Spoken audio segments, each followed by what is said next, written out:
How have the exam boards responded to the writing requirements for GCSE French 2024? Here are the variables. Length, there's a slight difference there between Edexcel, 75 minutes for foundation, 80 minutes for higher, and AQA, 70 minutes for the foundation, higher, 75 minutes. Perhaps because there is one question where there is an additional choice for the Edexcel. Nature of the tasks are really pretty similar. The AQA has got an extra one, an additional section for the foundation only for grammar. That was really just to bring up the AO3 to be the number of points that was needed. And then translation is on a related theme for the Edexcel and unrelated for AQA, so it could cover a couple of themes. How open-ended is it? It's more open-ended for AQA, it's less open-ended for Edexcel, because there are 2 bullet points for AQA and 4 for Edexcel. So if you like, there's more structure with Edexcel, less structure for AQA, but against that goes, I suppose, a little bit less choice for Edexcel, more choice for AQA on what the students say. Both AQA and Edexcel just focus on the skill of writing in this paper. Optionality within the tasks, yes, for both Edexcel and AQA now, most tasks have choice. And as we go through, you'll see which ones do, but Edexcel has got one where there's a choice where AQA hasn't. Organisation of the exam, both AQA and Edexcel have a discrete exam for writing. You'll look at the instructions and decide whether or not you feel the format is consistent or varied. Carry on with the variables. Coverage of the theme in each task could be narrow or broader. The criteria, sometimes targeted, sometimes holistic. You may feel that some are more ambiguous than others. Look to see whether you think the demand is different, realistic or demanding. A particular difference is the number of exemplars or commentaries supplied.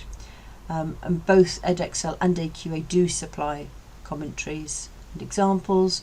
And you can look at it and decide to what extent are they clear or ambiguous. And as with the speaking, Edexcel includes photographs in colour and not in colour.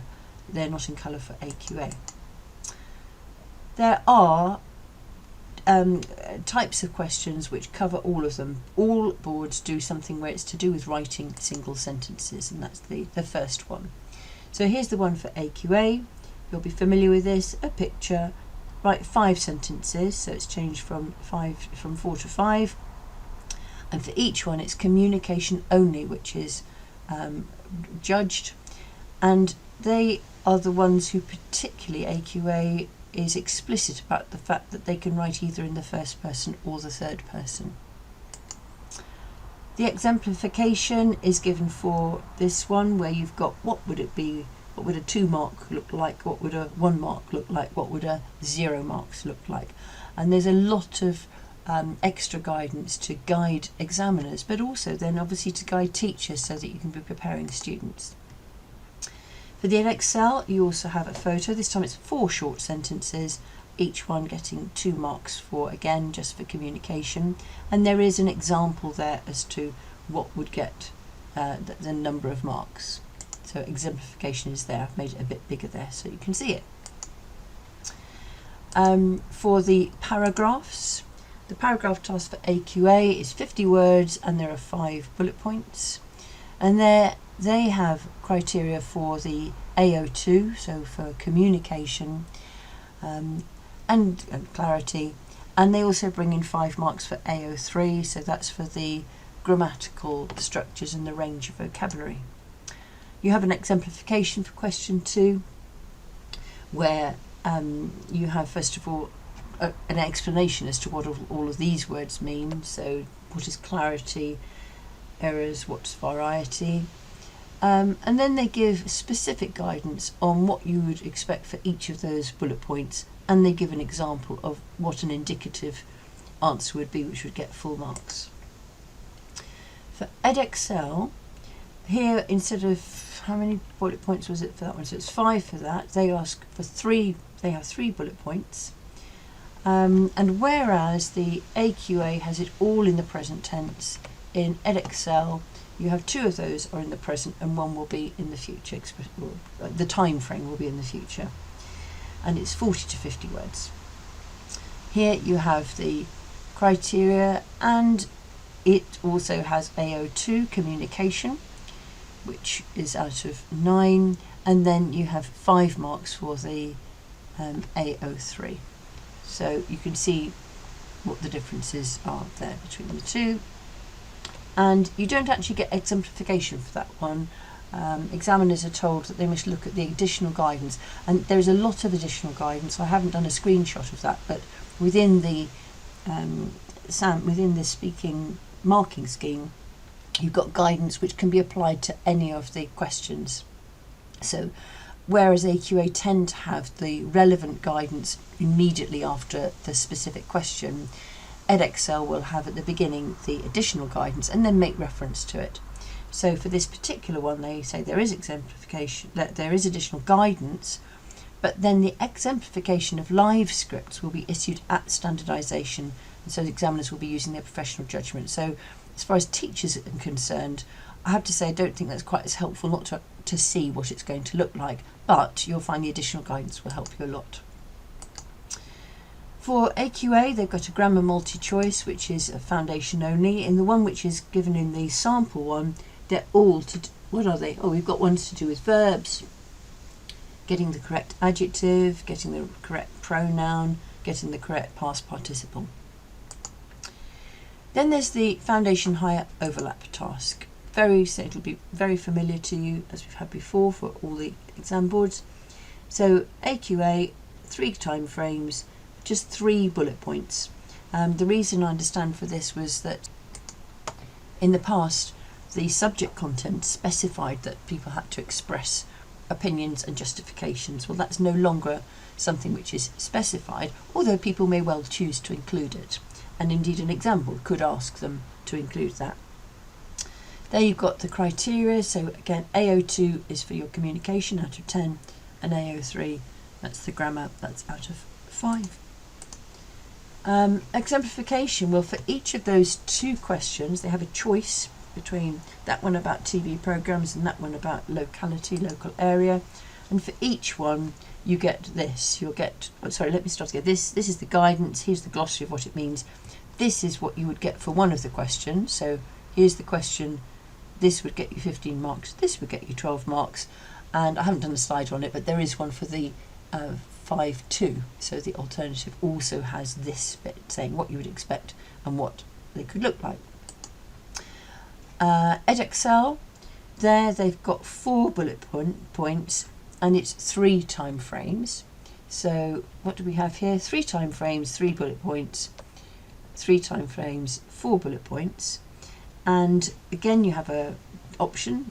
You can either be doing something about shopping or about transport. The AO2 is out of 13, the AO3 is out of 5. So how does that compare here? Here AO2 is out of 10 and AO3 is out of 5.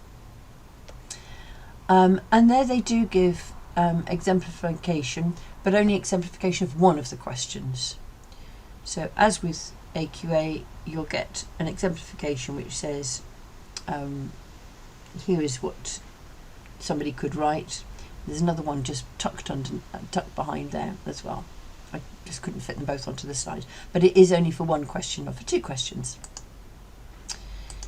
Okay, then what about the higher only task? You'll find that they're familiar with what they're already doing. AQA, you have 2 bullet points.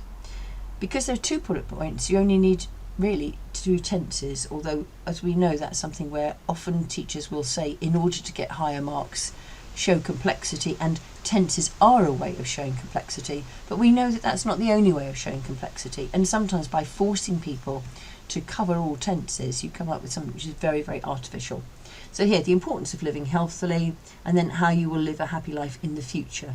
So one of the bullet points will definitely be to do, say, whatever happens, you've got to at least put one other tense, and the alternative was the positive aspects of being a celebrity when you watched your favourite celebrity recently. So always one which is a present tense, but don't be deceived by that. That often does lend itself to a lot of complex language. doesn't it, when you talk about the importance of something? It is important because if you do that, then you can, or it is necessary to. Then you've got the criteria there, 15 for the communication, and 10 for accuracy, but what they've done is they've split the accuracy to make it absolutely clear as to what the difference is. First, you've got one which is to do with range of language, so irrespective of how accurate it is, they're going to get credit for making an attempt at range. And very separately, you have, well, given that vocabulary, those grammar structures, to what extent is it accurate? And as with the foundation, you've got exemplification, you've got loads of information here, and this is the same as in Edexcel as well, where they'll tell you exactly what all of the words mean. So this is the guidance bit. That AQA puts it immediately after the relevant question. And as with the foundation, you'll have, for each question, two possible answers. So there's one that would have got 25 marks, there's one that would have got 19 marks, and they'll do the same for the other option. Sorry, I've spelt questions incorrectly there. For Edexcel, this is different in that it's got 4 bullet points, not 3, and it does expect 3 tenses rather than 2. It also, they say it's a formal context, but in fact, the examples that I've seen for AQA, a lot of those are formal contexts as well. So here, for example, what makes a healthy diet, pros and cons, what you did last week, what you're going to do this weekend. And you have a choice of 2, here to do with healthy living or to do with schools. And for your criteria, it's a mark out of 17 for communication and a mark out of 5 for the accuracy. So that is a lower ratio, isn't it, of grammar to communication. In fact, much lower than the higher, where you've got 10 for grammar and 15 for communication. Remember that overall, in the end, they'll all have the same ratio of when you take all the exams together. And I suppose AQA is saying, well, it's in the writing that perhaps people have got longer to, or it's a little bit easier to reflect on getting a higher level of grammar. But something I've already drawn attention to is that for the Edexcel, they've put a slightly more of an emphasis on the sound, spelling, communication for the grammar section, for the AO3 section. Exemplification, well, again, like the question 2 of the foundation, there isn't an exemplification for this. You are told that the examiners must use the additional guidance and the exemplification from the live scripts issued at the standardisation and their professional judgment.